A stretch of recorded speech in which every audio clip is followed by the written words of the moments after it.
Hey peeps, Professor Curtis with Environmental Academy here with your project update report for, what's today? 2nd of November. It's the day before Election Day. I'm actually going to vote early today. And so if you haven't voted, I don't know where you live or what the rules are where you live, but you can vote. Get out and vote. It matters. And, it's not about picking the winner as much as it is about participating in the process. It's a kind of a cold day today, wind's blowing.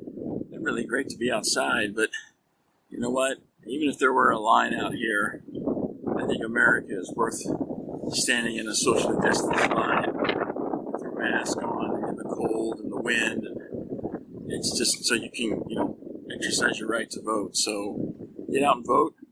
And other than that, I just want to thank everyone for signing up for my online stats course. If you haven't signed up yet, I'll leave a link down below in the description. And just more and more people are getting help with this. I just can't thank you enough for helping me in return. So that's all I got right now. So like I said, if you haven't voted yet, make sure you vote. And I'll see you in the next video.